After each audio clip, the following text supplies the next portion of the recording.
തൊഴിലിടങ്ങളിൽ വ്യാപകമായിട്ടുള്ള രൂപത്തിൽ ഇപ്പോഴടുത്ത കാലത്തായിട്ടാണ് വിവിധ തൊഴിലിടങ്ങളിലേക്ക് സ്ത്രീകൾ കൂടുതലായിട്ട് കടന്നു വന്നുകൊണ്ടിരിക്കുന്നത്.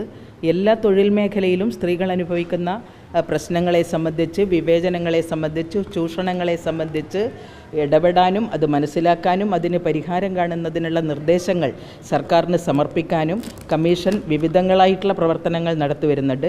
ഇന്ന് കോഴിക്കോട് നിർമ്മാണ തൊഴിൽ മേഖലയിൽ ജോലി ചെയ്യുന്ന സ്ത്രീകളുടെ പ്രശ്നങ്ങൾ സംബന്ധിച്ചിട്ടുള്ള ഒരു പബ്ലിക് ഹിയറിംഗ് ആണ് വനിതാ കമ്മീഷൻ സംഘടിപ്പിച്ചിട്ടുള്ളത്.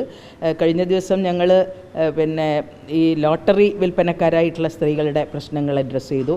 കശുവണ്ടി തൊഴിലാളികളുടെ പ്രശ്നങ്ങൾ അഡ്രസ്സ് ചെയ്യുന്നുണ്ട്.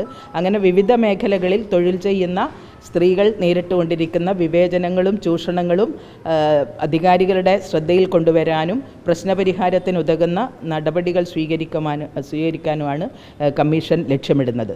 ഇപ്പോൾ കേരളത്തിലാണെങ്കിൽ എല്ലാ തൊഴിൽ മേഖലയിലും സ്ത്രീകൾക്ക് പരിരക്ഷ ഉറപ്പുവരുത്താനുള്ള ക്ഷേമ പദ്ധതികളുണ്ട്. ആ ക്ഷേമ പദ്ധതികൾ എത്രത്തോളം നടപ്പിലാകുന്നുണ്ട് എന്നുള്ള പരിശോധനയും ഈ പബ്ലിക് ഹിയറിങ്ങളിൽ ഞങ്ങൾ നടത്തുന്നുണ്ട്. സിനിമാ മേഖലയിൽ WCC ഞങ്ങൾക്ക് നൽകിയിട്ടുള്ള പരാതിയുടെ അടിസ്ഥാനത്തിലാണ് 2021 വനിതാ കമ്മീഷൻ്റെ ഇടപെടലുണ്ടായിട്ടുള്ളത്.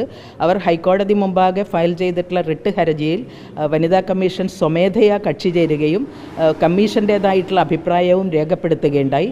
അതിൻ്റെ ഭാഗമായിട്ട് തന്നെയാണ് സിനിമാ മേഖലയും ഒരു തൊഴിൽ മേഖലയാണ് എന്ന് ഹൈക്കോടതി തന്നെ വിധി പ്രഖ്യാപിക്കാനും അതുകൊണ്ട് ഓരോ സിനിമാ നിർമ്മാണ യൂണിറ്റുകളും ഒരു തൊഴിൽ സ്ഥാപനം എന്നുള്ള രൂപത്തിൽ കണ്ടുകൊണ്ട് ആ തൊഴിൽ ഇടത്തിൽ പ്രവർത്തനം ആരംഭിക്കുന്നത് മുതൽ അതിൻ്റെ പര്യവസാനം വരെ, പൂജാവേള തൊട്ട് അതിൻ്റെ റിലീസിംഗ് വരെ പരാതി പരിഹാര സംവിധാനം ഉറപ്പുവരുത്തണം എന്നുള്ള നിർദ്ദേശം എന്നുള്ള ഹൈക്കോടതിയുടെ ഉത്തരവുണ്ടായിട്ടുള്ളത്. ആ ഉത്തരവ് നടപ്പിലാക്കുന്നില്ല എന്നറിഞ്ഞതിനെ തുടർന്ന് വനിതാ കമ്മീഷൻ ചില സൈറ്റുകളിൽ പരിശോധന നടത്തിയപ്പോൾ നിയമം അനുശാസിക്കുന്ന വിധത്തിലുള്ള പരാതി പരിഹാര സെല്ലില്ല എന്ന് കണ്ടിട്ടുണ്ട്. ഇപ്പോഴും WCCയുടെ പ്രതിനിധികൾ ചിലയിടങ്ങളിലൊക്കെ ഈ പരാതി പരിഹാര സംവിധാനം പ്രോപ്പറായിട്ടുള്ള നിലയിൽ ഫങ്ഷനിങ് ആയിട്ടില്ല എന്ന് പറഞ്ഞിട്ടുണ്ട്. തീർച്ചയായും അക്കാര്യത്തിൽ വനിതാ കമ്മീഷൻ്റെ ഇടപെടലുണ്ടാകും. എവിടെയൊക്കെയാണോ പ്രശ്നപരിഹാരത്തിന് ഉതകുന്ന പരാതി പരിഹാര സംവിധാനം ഇല്ലാത്തത് അവിടങ്ങളിൽ വിസിറ്റ് ചെയ്യാനും നടപടികൾ സ്വീകരിക്കാനും കമ്മീഷൻ ആവശ്യമായിട്ടുള്ള ഇടപെടൽ നടത്തും.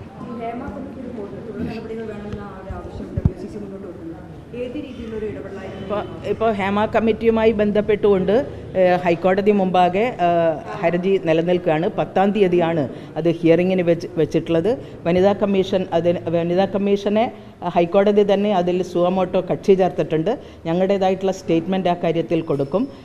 ഹേമ കമ്മിറ്റി മുന്നോട്ട് വെച്ചിട്ടുള്ള തൊഴിലിടത്തിലെ പലതരത്തിലുള്ള വിവേചനങ്ങൾ സംബന്ധിച്ച് ആ റിപ്പോർട്ട് പൂർണ്ണ രൂപത്തിൽ ഹൈക്കോടതി മുമ്പാകെ എത്തുന്നതോടുകൂടി തീർച്ചയായും ഹൈക്കോടതിയുടെ നിർദ്ദേശങ്ങൾ, ഉത്തരവുകൾ ആ കാര്യത്തിലുണ്ടാകും. അത് പ്രാബല്യത്തിൽ വരുത്താനുള്ള എല്ലാ ഇടപെടലുകളും വനിതാ കമ്മീഷൻ്റെ ഭാഗത്തുനിന്നുണ്ടാകും. അതെ അതെ ഇത്തരത്തിലുള്ള പ്രശ്നങ്ങൾ വളരെ ഗൗരവത്തോടുകൂടി കാണേണ്ടതായിട്ടുണ്ട്. എത്രത്തോളം സ്ത്രീവിരുദ്ധമായിട്ടുള്ള നിലയിലുള്ള സമീപനങ്ങളാണ് വീടുകളുടെ അകത്തളങ്ങളിൽ ഉണ്ടാവുന്നത് എന്നുള്ളതാണിത് വ്യക്തമാക്കുന്നത്. ഇന്ന് മാധ്യമങ്ങളിലൂടെയാണ് ഇത്തരം ഒരവസ്ഥ കൊല്ലത്തെ ഒരു സഹോദരിക്ക് ഉണ്ടായിട്ടുള്ളത്. ക്രൂരമായിട്ടുള്ള രൂപത്തിൽ പീഡനത്തിനിരയായി എന്നാണ് വാർത്ത, വീട്ടുകാരുടെ മർദ്ദനത്തിനിരയായി എന്നുള്ളതാണ് വാർത്ത കൊണ്ട് മനസ്സിലാക്കുന്നത്. ആ കാര്യത്തിൽ അന്വേഷിച്ചുകൊണ്ട് പീഡനം നടത്തിയിട്ടുള്ള മർദ്ദിച്ചിട്ടുള്ള ആളുകൾക്കെതിരായിട്ട് നടപടിയെടുക്കുന്നതിന് വേണ്ടിയിട്ടുള്ള നിർദ്ദേശം കമ്മീഷൻ നൽകുന്നതായിരിക്കും.